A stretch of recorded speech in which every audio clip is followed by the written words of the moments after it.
सुखदेव कहते हैं परीक्षित महाराज अब कन्हैया की लीला का आनंद देखिए।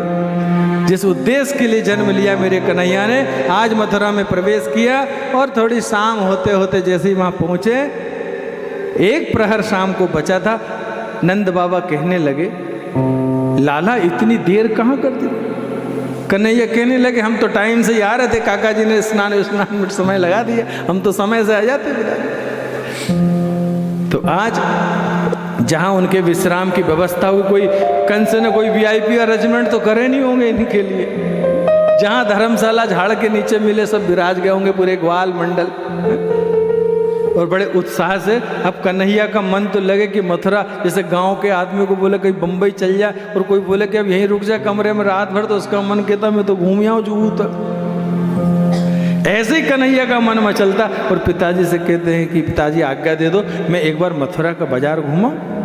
पिताजी कहते नहीं, कंस की नगरियां बहुत खतरा है। बलदाऊ जी भाव को समझते हैं, मैं जा रहा हूं ना साथ में छोटे के, क्यों चिंता कर रहे हो, मैं घुमा के लाता हूं। राम अवतार में भी इच्छा राम की थी मन में जाने की कि मैं जरा बगीचे तक घूम आऊं। बोले कैसे गुरुदेव से, लक्ष्मण जी से बुलवा दिया। भगवान की लीला इतनी सुंदर सुंदर ऐसा मरा। और जब राम बगीचे में गए तो जानकी से नयन चार हुए तो देख कर को जनक नंदिनी, जहाँ थी वहाँ की खड़ी रह गई। आंखें चार मिली और जहाँ थे वहीं क्यों। यही तो चतुर्भुजी नारायण। बोले गोपाल कृष्ण भगवान की। तो आज सुखदेव कहते हैं परीक्षित महाराज मेरे छोटे से कन्हैया मथुरा में प्रवेश करते उनके मन के सब संकल्प के भाव मजबूत हो गए और कहने लगे कि अब मेरे समय आया है कि मैंने जन्म क्यों लिया। ये विशेष। अच्छा, भगवान के जन्म में भी किसी ने पूछा कि राम अवतार में क्या तुम अकेले रावण को मारने को आए? अरे इतने से काम के लिए मैं नहीं आता। ऐसी कंस को मारने के लिए भगवान को आने की जरूरत नहीं थी, पर इतनी सारी गोपियां, इतने सारे संत हृदय की आत्माओं को तृप्त करने के लिए मेरे प्रभु अवतार लेते हैं। और आज कन्हैया वहां पर पहुंचे और मथुरा में घूमना शुरू किया। जैसे ही घूमने के लिए निकले, सबसे पहले ही ड्राई क्लीनर वाले साहब सामने आ गए। बड़े राजा जी के ड्रेस प्रेस करके ले जा रहे थे, कपड़े ले जा रहे थे। कन्हैया ने पूछ लिया, बहुत सुंदर सुंदर कपड़े दिख रहे, एक आध जोड़ी हमको दे दो। उसने मजाक उड़ाया, गांव के हो, इसी ड्रेस पहनने लायक नहीं हो तुम लोग। भगवान को इतनी देर में तो गुस्सा ही, जो काम आया था उसको मुहूर्त कर ही दे। एक चांटा जमाया महाराज, नमो नारायण। और जितने कपड़े थे सब ग्वाल वालों ने छुड़ाए और पहनने लगे। अब 5 फुट का गोपाल बड़े फुट के कपड़े पहनने लगा, जो छोटे थे लंबे लंबे पजामे, जो जैसे समझ में आए कपड़े पहन ले। किसी के नाप के है नहीं, बेनाप के कपड़े पहने और वही कपड़े पहन कर मथुरा की गलियों में घूम रहे। लोग हंस रहे, आनंद ले रहे। और जैसी खबर पहुंची कि महाराज नंद का छोरा मथुरा में घूमने आया, तो महाराज अटारियों पर महिलाएं आ गई, लोग इकट्ठे होने लगे। जगह जगह व्यापारी स्वागत करने को खड़े हो गए। व्यापार तो उस समय भी होता था, मथुरा बड़ी नगरी थी और आज की राजनीति की तरह ही चतुर थे पहले भी व्यापारी। उनको पता सत्ता किसके पास आने वाली थी, अभिनंदन करना शुरू कर दिया महाराज। जगह जगह स्वागत हो रहा कन्हैया का और सब लोग आपस में चर्चा कर रहे, जय छोरा है नंद का, 7 साल में 7 कोस का पर्वत उंगली पर उठा लिया, पूतना को मार दे जाने, तृणावर्त सक्टासुर, कालिया नाग, ऐसे ऐसे काम इतनी सी कम उम्र में कर दी महाराज। उसको देखने के लिए मथुरा की जनता उमड़ पड़ी, जहां जाओ कन्हैया की भीड़।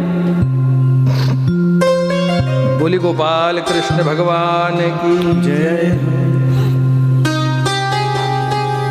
फूल वाले मिल गए, वो भगवान को समझ गया, भगवान को सुंदर सुंदर माला पहनाई, गोप बालों को माला पहनाई, क्योंकि वृंदावन में देखो आप माला का बड़ा महत्व है। यह जिसको देखो भगवान के लिए अच्छी माला ही लेके जाता है। और यहाँ भी माला आने की कमी नहीं है। इसीलिए जब मेरे गोविंद वहाँ भी पहुँचे तो जितनी मालिन्य थी सब फूल मालाएं कन्हैया को चढ़ा दी। कुब्जा के दर्शन हो गए महाराज। चंदन कटोरे में घोल के कंस के लिए ले जा रही थी। कन्हैया ने पूछ लिया, माँ कहाँ जा रही हो?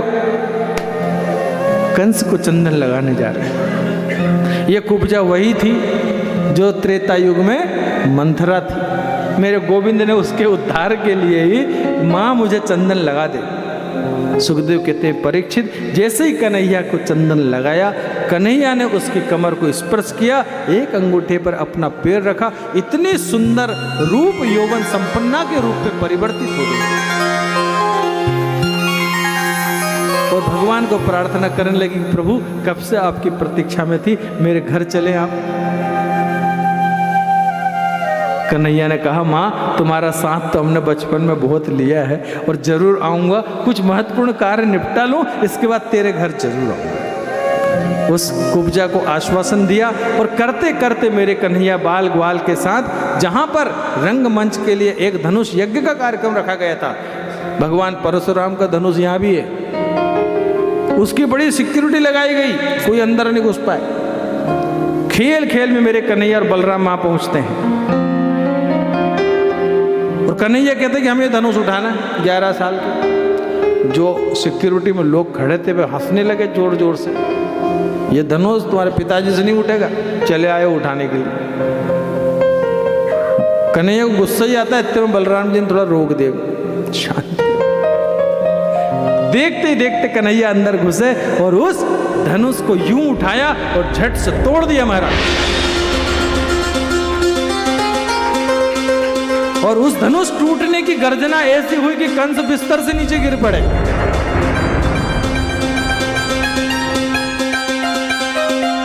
उस कंस को ब्रह्मा ने बता दिया था कि जिस दिन तेरे मथुरा के कंस टूट जाएगा, समझना तेरे जीवन की अब अंतिम घड़ियां हैं। उस धनुष को टूटा हुआ देखकर उसकी रक्षा करने वाले सिपाहियों ने इन्हें बंदी बनाने का प्रयास किया, मगर बलराम जी ने अकेले ने ही